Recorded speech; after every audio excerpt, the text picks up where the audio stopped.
Good morning, dear students.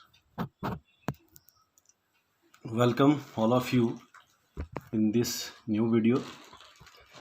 Well, in previous video, we discussed about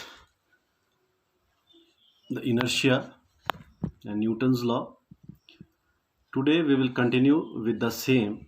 That what is Newton's second law? Well, Newton's second law, it is simply a rate of change of linear momentum of a body which is directly proportional to the external force applied, and the change takes place in the direction of applied force. Clear? ऐसा ही किया था हमने. अब बात करते हैं कि ये हमने प्रूव करना. मैंने कल बोला था कि न्यूटन फर्स्ट लॉ हमें ये बताता है कि फोर्स क्या है, न्यूटन सेकंड लॉ हमें ये बताता है कि फोर्स कितनी है. तो आज हम वही फोर्स निकालेंगे कि किसी बॉडी के ऊपर कितनी एक्सटर्नल फोर्स होगी. ठीक है. तो इसे प्रूव करने के लिए हम क्या करते हैं कि हम मान लेते हैं हमने एक बॉडी ली, ठीक है, जिसका मास कितना है, m है, और वो बॉडी मूव कर रही है विद वेलोसिटी u, ठीक है, and the linear momentum of the body is p, that is p is equal to mv. ठीक है. अब मान लो हमने फोर्स लगाई उसके ऊपर, बॉडी के ऊपर फोर्स लगी, external force. That external force is f. Then according to the law क्या बोला था कि that force is directly proportional to the rate of change of momentum. So the rate of change of momentum is dp over dt. Then according to the definition f is directly proportional to dp over dt. Clear है यहाँ पे? फिर f is equal to k dp over dt आ गया, where k is a constant of proportionality. आसान. फिर हमने क्या किया आगे, f is equal to k dmv upon dt लिखा. ये mv कहाँ से आया? mv is a momentum. ठीक है. क्या आ गया? ये linear momentum. And linear momentum it is a product of mass and velocity. It is the product of mass and velocity. p is equal to m into v. ठीक है. Put कर दे. अब k कॉन्स्टेंट प्रोपोर्शनलिटी तो उसको बाहर रखा. m क्या है? उसका मास है. तो ये क्या बन गया फिर? ठीक है. तो D V upon D T. So D V over D T क्या होता है? It is a rate of change of velocity, and the rate of change of velocity is acceleration. So we can write a in place of dv over dt. so it becomes f is equal to kma. ठीक है. अगर हम फिर unit wise इसकी k की value भी निकालना चाहे कि हमारे पास मानो कोई बॉडी है, उसके ऊपर 1 यूनिट फोर्स लगी, मास उसका 1 यूनिट रहा और वो 1 यूनिट ही एक्सेलेरेट कर रही है, उस केस में k की वैल्यू क्या आ जाएगी? 1. ठीक है. फिर उसे यहाँ पुट कर दीजिए. फिर हमें क्या मिला? f is equal to M A. क्या मिला हमें? f is equal to M A. ठीक है. It is simply a product of mass and acceleration. क्या आ गया? ये product of mass and acceleration निकल गया. तो न्यूटन सेकंड लॉ से हमें पता लग गया किसी बॉडी के ऊपर कितनी फोर्स लगती है, उसका मास कितना है और वो किस तरह से एक्सेलरेट कर रही है, व्हाट इज इट्स एक्सेलेरेशन. ठीक है. क्लियर है? स्टार्ट किया था हमने, it is directly proportional to the rate of change of momentum, और हमने क्या निकाला? f is equal to m into A. Clear. तो अब बात करते हैं इसके यूनिट्स की. हम इसके यूनिट्स, दो तरह के यूनिट्स पढ़ेंगे. एक एब्सोल्यूट यूनिट और दूसरा होता है ग्रेविटेशनल यूनिट. क्या होता है? एक एब्सोल्यूट यूनिट और दूसरा होता है ग्रेविटेशनल यूनिट. ठीक है. एब्सोल्यूट यूनिट्स आपने पढ़ा होगा, कल भी मैंने बताया था कि जो फोर्स का यूनिट होता है न्यूटन होता है एसआई सिस्टम में, और सीजीएस में क्या होता है? डायन. तो एब्सोल्यूट, हम न्यूटन और डायन को क्या बोलेंगे? इसका एब्सोल्यूट यूनिट. ठीक है. तो एब्सोल्यूट यूनिट एसआई सिस्टम में क्या हुआ? फोर्स का न्यूटन, और सीजीएस में क्या हुआ? डायन. अब आपको पता 1 न्यूटन कितना होता है? 1 kg metre per second square. ठीक है. एंड 1 dyne is equal to 1 gram centimetre per second square. ठीक है. ये आ गया एब्सोल्यूट यूनिट. अब इन दोनों के बीच में क्या रिलेशन हुआ कि 1 न्यूटन किसके बराबर होता है? 1 न्यूटन इज इक्वल टू 10⁵ डायन. किसके बराबर होता है? 1 न्यूटन इज इक्वल टू 10⁵ डायन. क्लियर है? तो ये था कि what is Newton second law, it's mathematical formula और इट्स एब्सोल्यूट यूनिट. ठीक है. अब हम बात करते हैं इसके ग्रेविटेशनल यूनिट की।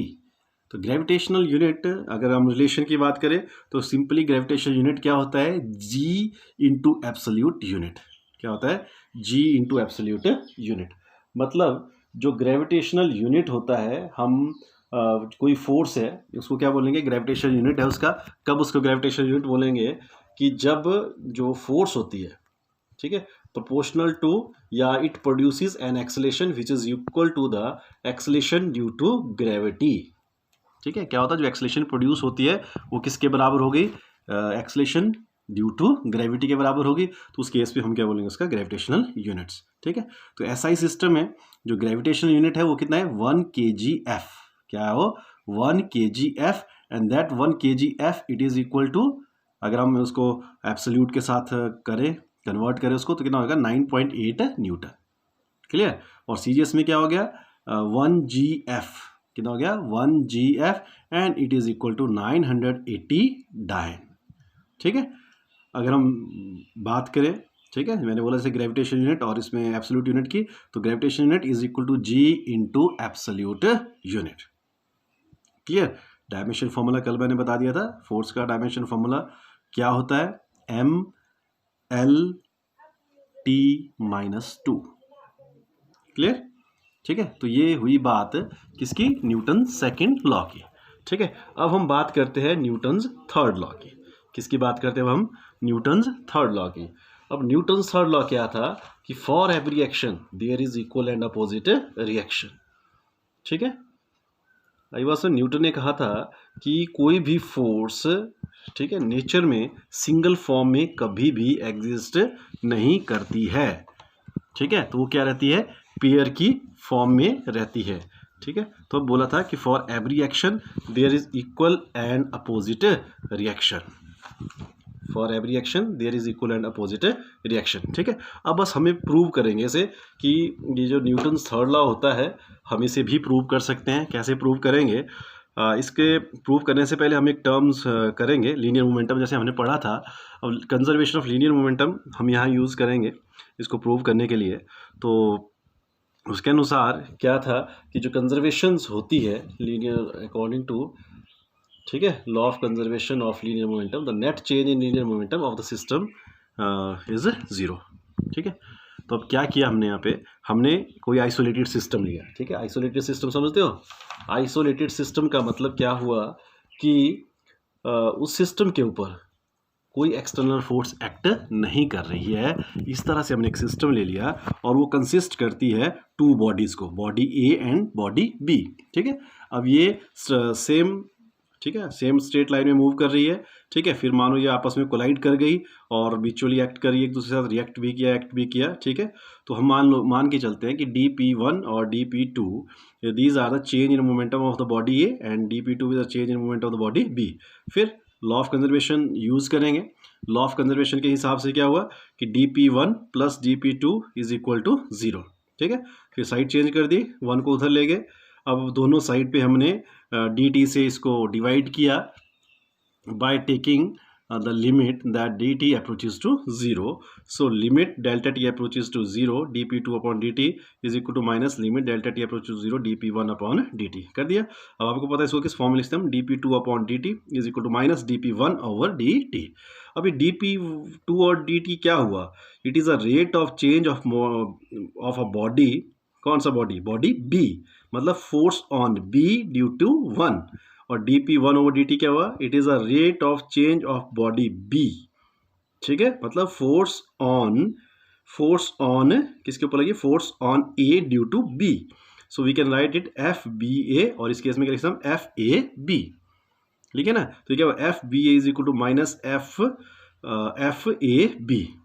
क्लियर है, इससे क्या पता चला, कि for every reaction there is equal and opposite reaction. ठीक है, आप एक रिएक्शन है, दूसरा क्या है, उसका रिएक्शन है।